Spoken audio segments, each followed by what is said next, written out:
Türkmenistanda Amerikan dollarynyň gara bazardaky narhy ýene ýokurlandy we 16 manatdan aşdy. Azatlyk radiosynyň Türkmenistandaky habarçylarynyň sözlerine görä 25 aprelde ýerden bir Amerikan dollary elden ortaça 16,5 manatdan satılıp 16 manat 10 teňeden satyn alınıpdyr. Türkmenistanyň Merkezi Banky tarapyndan ketgitlenen 3,5 manat derejesindäki resmi kurs ozalkysyna galýar. Munyň bilen bir wagtda şu günkü azy önümleriniň şol sanda unyň hem agyz suwunyň bahasy ýokurlanypdyr. Gazakstanyň getirilýän unyň bahasy ýene ýokurlandy. Şun Gazakstany unyň 1 kilogramy Aşgabatyň bazarlarynda 5,5 manada satylýar. Ýaňy ýakynda ony 5 manada satyn alyp bolýardy.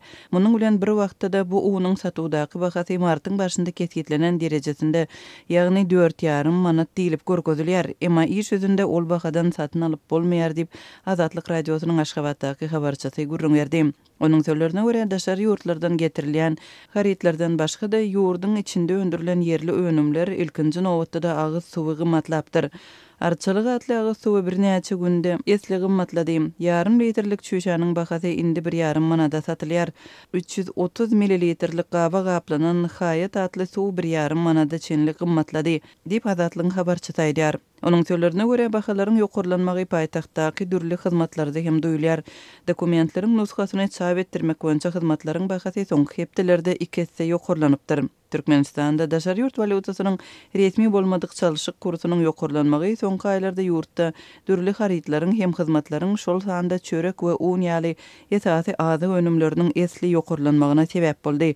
Ýatlasak Amerikan dollarynyň gymmatlamagynyň ozalky rekordy fevral aýynda bolupdy. Şonda bir Amerikan dollarynyň gara bazardaky bahasy 15 manada ýetip, döwlet derejesinde ketgitlenen resmi kursdan 4 hisseden gowrak artypdy. Türkmenistanda daşary ýurt valutasynyň çürtkesi gymmatlamagy geçen ýylyň dekabr aýynda başlandy. Täze ýylyň öňütirasynda valuta sewdegärleri Amerikan dollaryny elden 9,8 manada satyn alyp 10,2 we 10,4 manada satypdylar. Türkmenistanda nakt valutanyň alys çalyşygy bir kanun hasaplanýar. Merkezi Bank nakt valuta sewdasyna gadagançylygy 2016-njy ýylyň ýanwar aýynda girizipdi. Bu ýagdaýda Türkmenistanda raýatlaryň valutany çalışmak üçin gözüňde tutulan ýeketäk resmi mümkinçilik bank üstü bilen nakt bolmady konvertasiýa usuly bolup durýar. Oňa daýaklykda Türkmenistanyň banklary raýatlaryň öz hasaplaryna türkmen manadynda ýatyran pullaryň resmi taýdan kesgitlenen belli bir möçberini resmi kursdan daşary ýurt valutalaryna öwrüp berýär. Soň hasap eýeleri plastik kartlaryndaky bu puldan ýurdun daşynda nakt bolmadyk tölegler şeýle-de bankomatlarda naktlaşdyrmak üçin ulanyp bilýärler.